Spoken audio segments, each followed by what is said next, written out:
श्री बृहस्पति देव की जय। श्री बृहस्पतिवार व्रत कथा। भारतवर्ष में एक राजा राज्य करता था। वह बड़ा प्रतापी और दानी था। वह नित्य गरीबों और ब्राह्मणों की सहायता करता था। यह बात उसकी रानी को अच्छी नहीं लगती थी। वह ना ही गरीबों को दान देती थी, ना ही भगवान का पूजन करती थी और राजा को भी दान देने से मना किया करती थी। एक दिन राजा शिकार खेलने वन को गए हुए थे, तो रानी महल में अकेली थी। उसी समय बृहस्पति देव साधु के वेश में राजा के महल में भिक्षा के लिए गए और भिक्षा मांगी। रानी ने भिक्षा देने से इनकार किया और कहा, हे साधु महाराज, मैं तो दान पुण्य से तंग आ गई हूँ।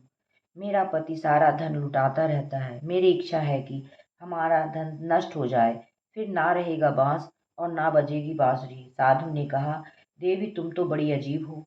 संतान धन धन तो सभी चाहते हैं, पुत्र और लक्ष्मी तो पापी के घर भी होने चाहिए। यदि तुम्हारे पास अधिक धन है तो भोगों को भोजन दो, प्यासों के लिए प्याऊ बनवाओ, मुसाफिरों के लिए धर्मशालाएं खुलवाओ। जो निर्धन अपनी कुंवारी कन्याओं का विवाह नहीं कर सकते, उनका विवाह करा दो। ऐसा और कई काम हैं जिनके करने से तुम्हारा यश लोक परलोक में फैलेगा। परंतु रानी पर उपदेश का कोई प्रभाव ना पड़ा। वह बोली, महाराज,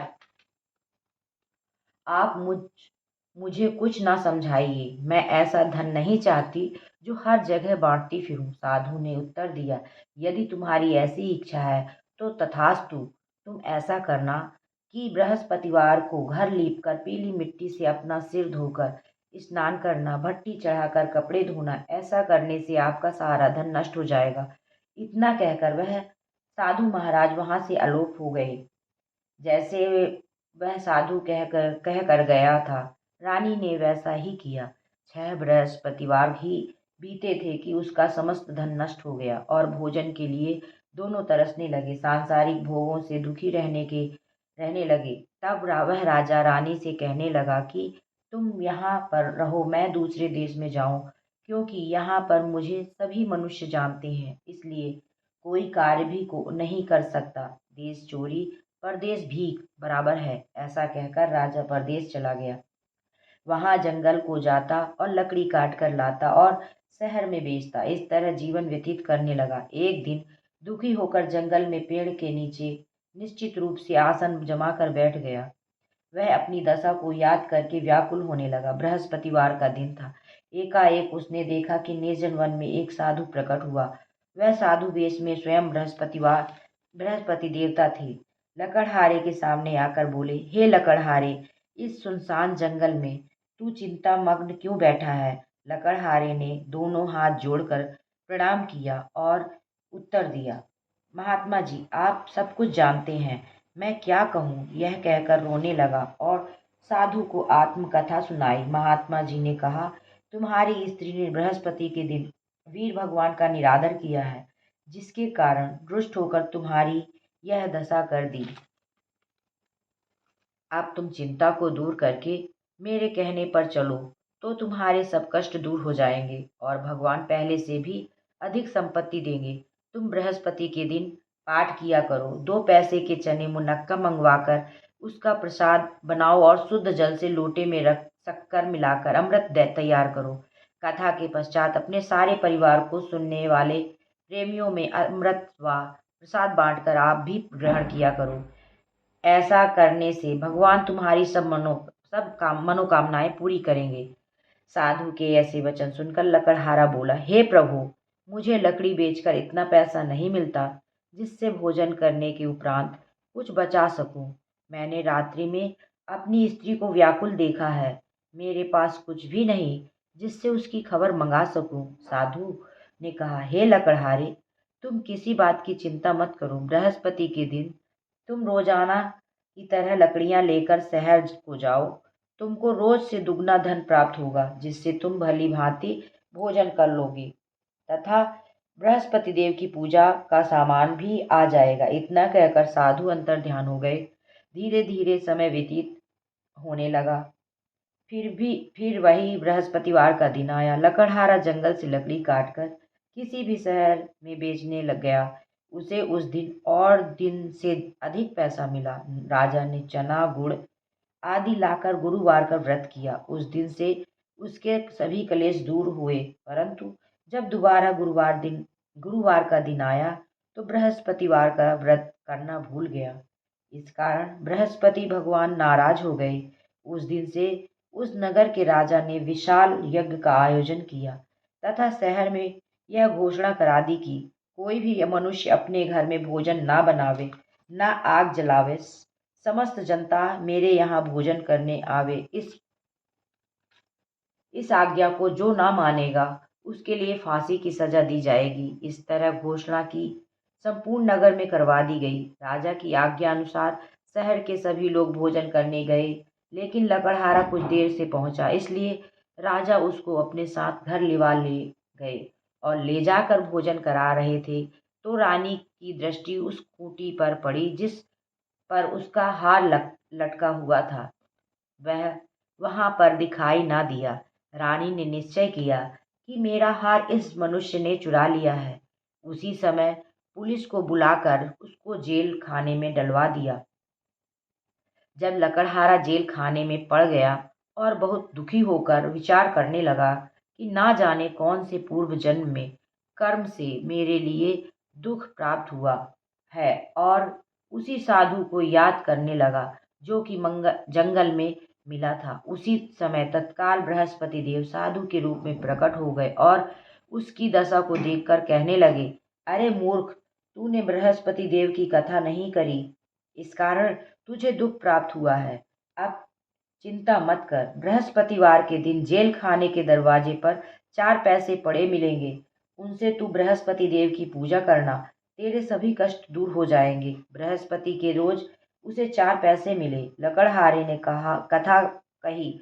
उसी रात्रि को बृहस्पति देव ने उस नगर को राजा को स्वप्न में कहा, हे राजा, तुमने जिस आदमी को जेल खाने में बंद कर दिया है वह निर्दोष है, वह राजा है, उसे छोड़ देना।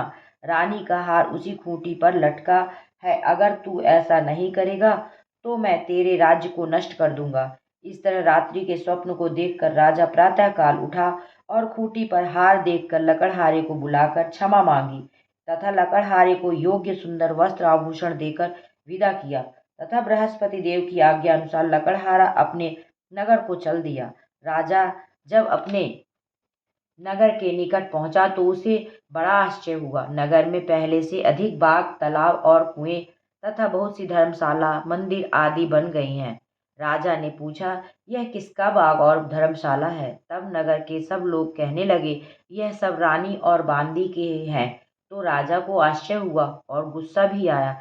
जब रानी ने यह खबर सुनी कि राजा आ रहे हैं तो उसने बांदी से कहा कि हे दासी, देख, राजा हमको कितनी बुरी हालत में छोड़ गए थे। हमारी ऐसी हालत देखकर वह लौट ना जाए, इसलिए तू दरवाजे पर खड़ी हो जा। आज्ञा अनुसार दासी दरवाजे पर खड़ी हो गई। राजा आए तो उन्हें अपने साथ लिवा लाई।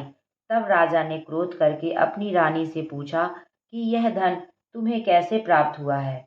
तब उन्होंने कहा, हमें यह सब धन बृहस्पति देव के इस व्रत के प्रभाव से प्राप्त हुआ है। राजा ने निश्चय किया कि 7 रोज बाद तो सभी बृहस्पति देव का पूजन करते हैं, परंतु मैं रोजाना दिन में 3 बार कहानी कहा करूंगा तथा रोज व्रत किया करूंगा।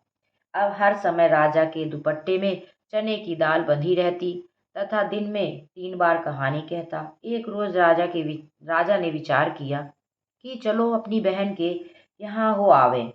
इस तरह निश्चय कर राजा घोड़े पर सवार हो अपनी बहन के यहाँ चलने लगा।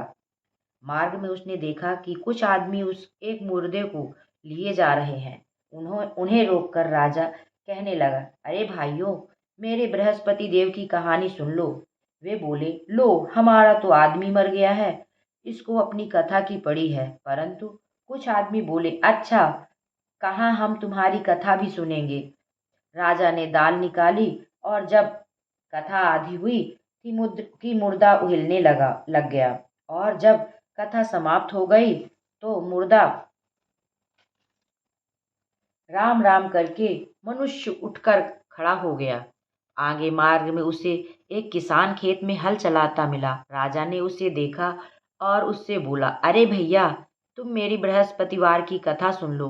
किसान बोला, जब तक मैं तेरी कथा सुनूंगा तब तक 4 हरैया जोत लूंगा। जा अपनी कथा किसी और को सुनाना। इस तरह राजा आगे चलने लगा। राजा के हटते ही बैल पछाड़ खाकर गिर गए तथा उसके पेट में बड़ी जोर का दर्द होने लगा। उस समय उसकी माँ रोटी लेकर आई। उसने जब यह देखा तो अपने पुत्र से सब हाल पूछा और बेटे ने सभी हाल कह दिया तो बुढ़िया दौड़ी दौड़ी उस घुड़सवार के पास आ गई और उससे बोली कि मैं तेरी कथा सुनूंगी, तू अपनी कथा मेरे खेत पर चलकर ही कहना। राजा ने बुढ़िया के खेत पर जाकर कथा कही, जिसके सुनते ही वह बैल उठ खड़े हुए तथा किसान के पेट का दर्द बंद हो गया। राजा अपनी बहन के घर पहुंचा। बहन ने भाई की खूब मेहमानी की। दूसरे रोज प्रातःकाल राजा जगा तो वह देखने लगा कि सब लोग भोजन कर रहे हैं। राजा ने अपनी बहन से कहा कि ऐसा कोई मनुष्य है जिसने भोजन नहीं किया हो, मेरी बृहस्पतिवार की कथा सुन ले। बहन बोली, हे भैया, यह देश ऐसा ही है। पहले यहाँ लोग भोजन करते हैं, बाद में अन्य काम करते हैं। अगर कोई पड़ोस में हो तो देख आऊं। वह ऐसा कहकर देखने चली गई, परंतु उसे कोई ऐसा व्यक्ति नहीं मिला जिसने भोजन ना किया हो। अतः वह एक कुम्हार के घर गई जिसका लड़का बीमार था। उसे मालूम हुआ कि उनके यहाँ 3 रोज से किसी ने भोजन नहीं किया है। रानी ने अपने भाई की कथा सुनने के लिए कुम्हार से कहा। वह तैयार हो गया। राजा ने जाकर बृहस्पतिवार की कथा कही, उस जिसको सुनकर उसका लड़का ठीक हो गया। अब तो राजा की प्रशंसा होने लगी। एक रोज राजा ने अपनी बहन से कहा, हे बहन, हम अपने घर जाएंगे, तुम भी तैयार हो जाओ। राजा की बहन ने अपनी सास से कहा। सास ने कहा, हाँ चली जा, परंतु अपने लड़कों को मत ले जाना, क्योंकि तेरे भाई की कोई औलाद नहीं है। बहन ने अपने भैया से कहा, हे भैया, मैं तो चलूंगी, कोई बालक नहीं जाएगा। राजा बोला, जब कोई बालक नहीं चलेगा तब तुम क्या करोगी। बड़े दुखी मन से राजा अपने नगर को लौट आया।